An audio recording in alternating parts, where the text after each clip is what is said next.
She was scammed, broke, and hopeless. But instead of giving up, she built a business from scratch. This is Chinelo's story of resilience. Watch and be inspired. Hello family, enjoy this relaxing moment with AfriTales 38. Remember to subscribe and share your thoughts in the comment section and generously hit the like button because it means a lot to us. Please relax and enjoy as we dive in the story. Beneath the shattered dreams. Chinelo sat on the edge of her tin mattress, staring at the single cracked window of her small room. The distant hum of generators filled the night air of the city, but inside her heart, there was a heavy silence. Just a few months ago, she had marched proudly during her university graduation, a microbiology degree in her hand and dreams bigger than the city skyline in her head. Yet here she was, no job, no savings, no opportunities. Only rejection letters, broken promises, and a gnawing hunger that no amount of hope could satisfy. Is this how the story ends? She whispered into the darkness. But life was only beginning to write her true story. Chinelo didn't know it yet, but every setback, every betrayal, and every tear would become the fire that would forge her into something extraordinary. She would soon rise, not as a victim of her circumstances, but as a conqueror who turned dust into diamonds. This is not just a story of success, it's a story of the spirit that refuses to die. The girl who dreamed under palm trees. Long before the struggles of city life, Chinelo was just a small girl with wide eyes and big dreams in the quiet village of Obodoku. Her mornings began with the sound of roosters crowing and the sweet scent of fresh dew on the grass. Her father, Okonkwo, would leave home with his climbing ropes, ready to tap the tall palm trees. His hands were rough, his feet hardened by years of climbing, but his spirit remained tender. He always found time to sit with Chinelo after dinner and share stories, tales of warriors, kings, and clever women who changed their world. Her mother, Mama Ijeoma, was no less a hero. Under the burning sun, she sat at the market selling baskets of fresh peppers, tomatoes, and okra. NNE, life is a market, she would tell Chinelo. You must bargain well to win. Though money was always tight, Chinelo never felt poor in dreams. She watched the older girls carrying firewood on their heads, babies tied to their backs, and she told herself, that will not be my story. School was a blessing, but a heavy one. Sometimes Chinelo walked barefoot to the next village to attend classes. Her school uniform, patched many times over, could not hide the pride she felt when she stood to answer questions in class. After school, while others played in the fields, Chinelo found an old corner in her home, squinting under a dim kerosene lamp to study. She would borrow books from anyone willing to lend and copy whole chapters by hand onto old pieces of paper. Sometimes hunger gnawed at her stomach, but she kept studying. Sometimes the lamp would die out from lack of oil, but she kept studying. One day, these sacrifices will speak for me, she would whisper to herself before sleep. And indeed, they would. The taste of bitter reality. Years later, after much struggle and sacrifice, Chinelo finally graduated with a degree in microbiology. It was a day of celebration.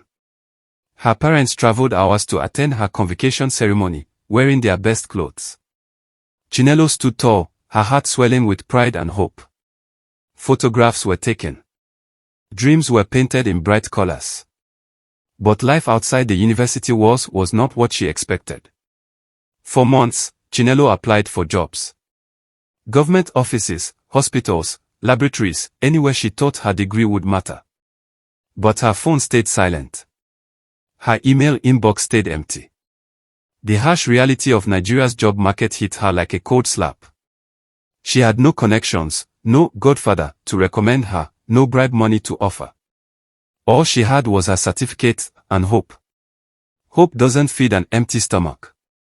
After her National Youth Service year, Chinelo returned home with only a worn-out suitcase and a certificate that seemed to carry no weight. Her small savings quickly vanished on transport, applications, and feeding. Faced with growing despair, she refused to sit idle. She took odd jobs, selling pure water by the roadside, helping a tailor sew buttons onto clothes, tutoring young children whose parents could barely afford her tiny fees. Every morning, she woke up determined not to let poverty define her. Every night, she cried silent tears into her pillow. I worked too hard to end up like this, she often thought.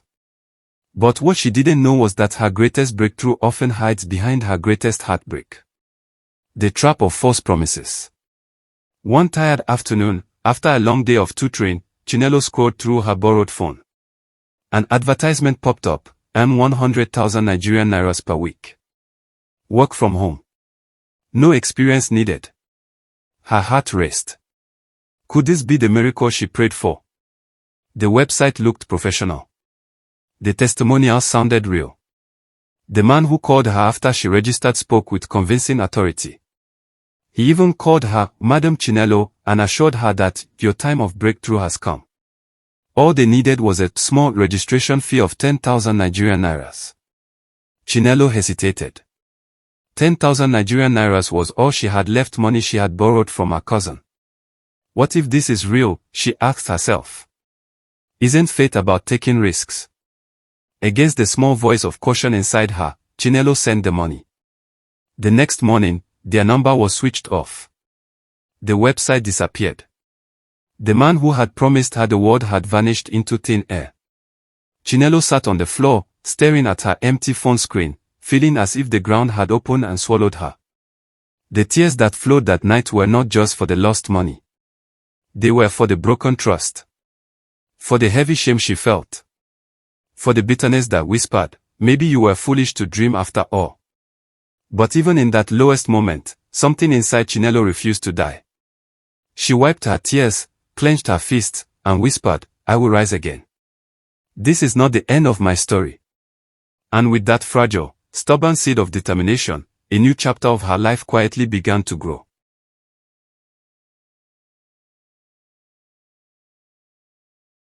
Planting seeds of her own. The days after the scam were dark for Chinelo. She avoided friends. She didn't want to explain what had happened. She didn't want the pity. All she had left was her determination, wounded, but alive.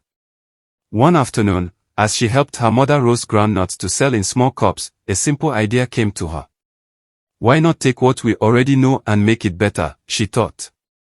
Memories flooded back, her mother's delicious peanut snack that villagers loved, a simple treat called okpokuli, a crunchy, savory ball of groundnuts and spices. It wasn't much, but it was real. It was something she could control. It was a seed she could plant with her own two hands. With the little money she scraped together from tutoring jobs, Chinelo bought groundnuts, pepper, salt, and a small bag of nylon wrappers.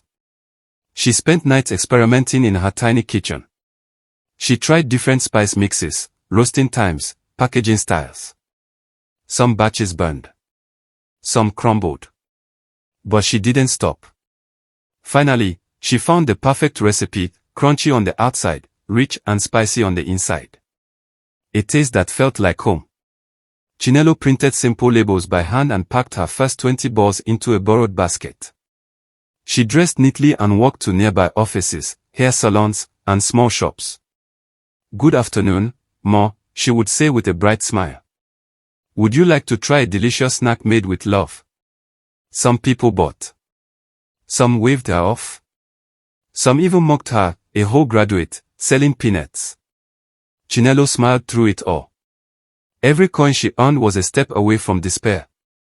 Every yes was a seed planted in her garden of hope. She wasn't waiting for a job anymore. She was building her own opportunity. Building a brand with bare hands. Chinelo soon realized something powerful: good products speak, but storytelling sings. She didn't just sell snacks, she sold memories. She told her customers about how okpokuli was part of her childhood, how it reminded people of home, tradition, and simpler times. She took pictures of her snacks with her small phone and posted them on Facebook and Instagram, writing short, heartfelt captions.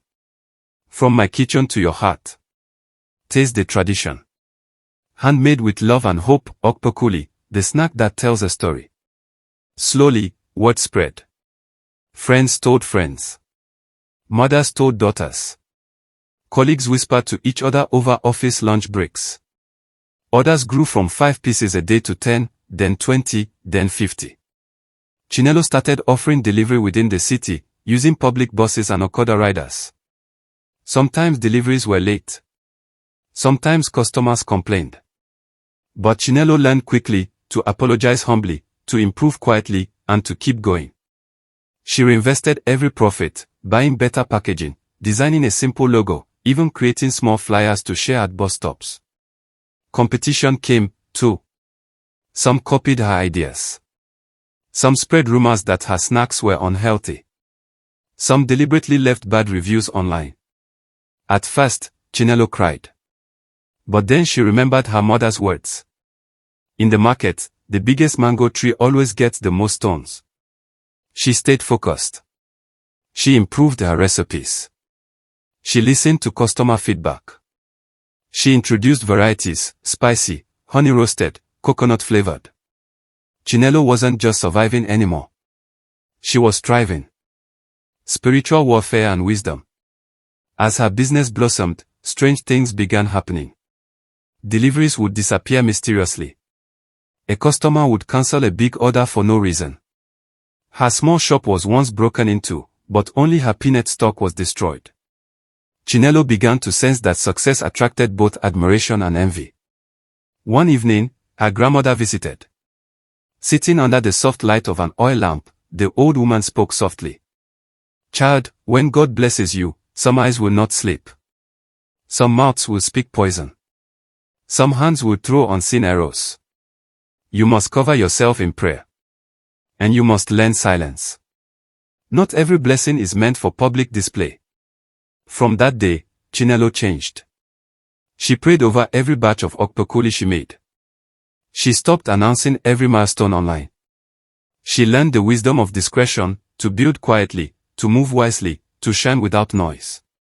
Her peace returned. Her business grew stronger. And the spiritual storms became easier to navigate. Chinelo learned one of life's most important lessons. Protect what you build. Not everyone clapping for you is happy for you. The joy of giving back. When Chinelo's monthly sales hit a stable level, she remembered the promise she made to herself during her darkest days. "If I ever stand, I will help others rise too." She started small workshops in her community, teaching young women how to make and package okpokoli, how to market on social media, and how to stay safe from scams. She employed 2 young girls from her village, Ngozi and Ifunanya, paying them fair salaries and mentoring them personally. One day, as she watched Ngozi deposit her first savings into a local microbank, Chinelo felt a lump rise in her throat. This, she thought, is what real success looks like. Lighting another candle without losing your own flame. She wasn't just creating products. She was creating hope. And in a world that often tried to snatch away dreams, Chinelo had become a dream giver. Reflections beneath a new sky. Years later, Chinelo stood on the balcony of her modest but beautiful home, breathing in the fresh evening air. The village girl who once squinted at borrowed textbooks under a dying kerosene lamp was now a woman whose name was spoken with respect and admiration. She wasn't famous. She wasn't a billionaire. But she was fulfilled. She had climbed the mountain life placed before her, scraped her knees, bled from her hands, fought against storms, and still stood tall. She thought of all the little victories. The first customer who believed in her. The first social media post that went viral. The first workshop where a young girl said, "Because of you, I believe I can." Looking up at the same stars she once prayed under as a child, Chinelo smiled. Success, she whispered to herself, is not in what you gather. It is in who you become. And somewhere, deep in the vast night sky, it felt as if the universe smiled back at her. Thanks for watching, and please don't forget to subscribe and share.